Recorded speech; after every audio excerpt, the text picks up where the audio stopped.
Assalamualaikum warahmatullahi wabarakatuh. Apa kabar saudaraku semua? Semoga kita senantiasa mendapat bimbingan Allah menuju jalan yang lurus.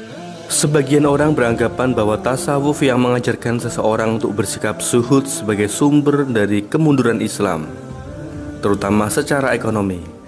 Tudingan ini hanya keluar dari orang-orang di luar Islam, tapi juga para pemikir terpandang muslim masa kini. Zuhud dimaknai sebagai sikap menjauh dari dunia, terasing dari keramaian, terbelakang, dan tak selaras dengan gaya hidup modern. Benarkah demikian? Dalam surat Al-Qasas ayat 77, Allah Subhanahu wa Ta'ala berfirman, "Dan carilah pada apa yang telah dianugerahkan Allah kepadamu kebahagiaan negeri akhirat, dan janganlah kamu melupakan kebahagiaanmu dari kenikmatan duniawi, dan berbuat baiklah kepada orang lain sebagaimana Allah telah berbuat baik kepadamu, dan janganlah kamu berbuat kerusakan di muka bumi. Sesungguhnya Allah tidak menyukai orang-orang yang berbuat kerusakan." Quran Surat Al-Qasas ayat 77. Ayat di atas dengan jelas menegaskan bahwa Islam memerintahkan seseorang untuk mencurahkan segala pikiran dan tenaga demi kesuksesan kehidupan akhirat. Namun di sisi lain juga melarang seseorang untuk mengabaikan sama sekali urusan dunia, termasuk mencari harta. Perhatian terhadap perkara dunia dan akhirat ini menunjukkan proporsionalitas Islam.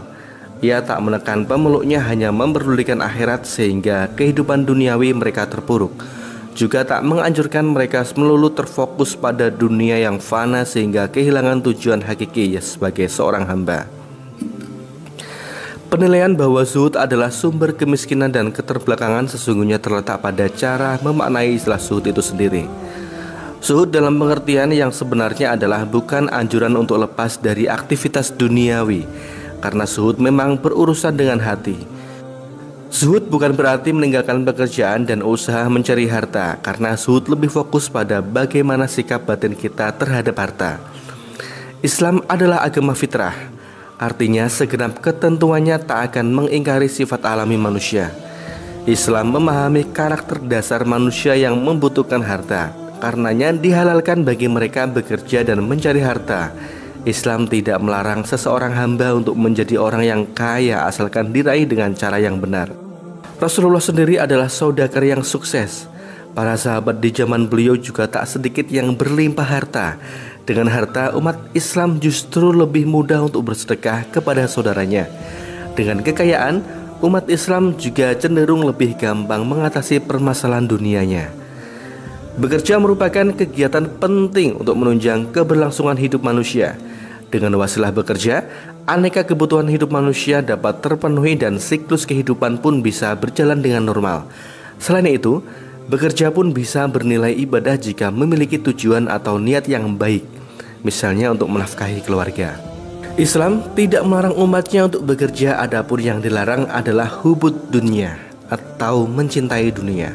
Masalah hubud dunia tidak bisa diukur dengan materi karena hubud dunia masuk kategori penyakit hati yang sulit dideteksi dengan pandangan lahir.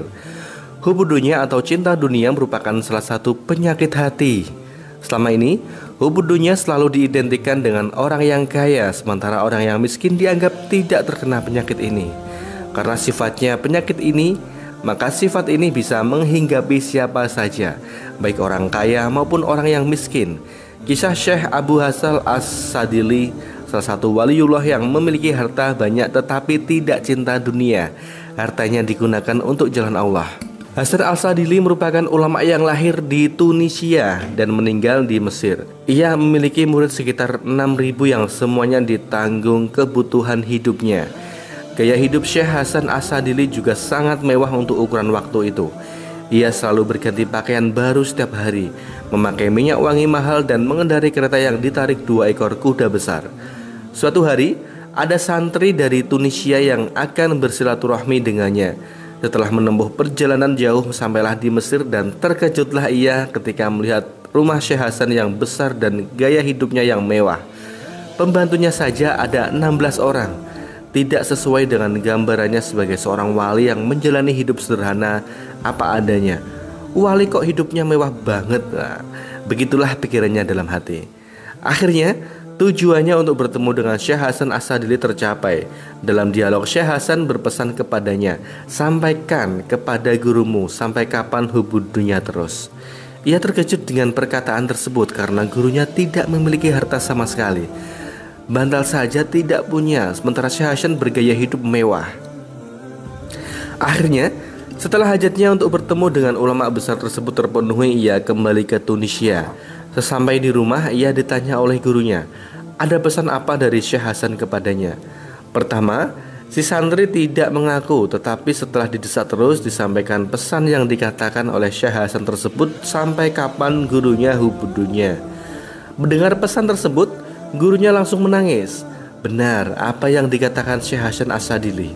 Dia kaya, banyak harta, kendaraannya bagus, rumahnya bagus, tetapi dunia tidak pernah dipikiri, tidak masuk hatinya. Saya ini miskin, tetapi yang dipikiri dunia terus. Wallahu a'lam bishawab. Wassalamualaikum warahmatullahi wabarakatuh.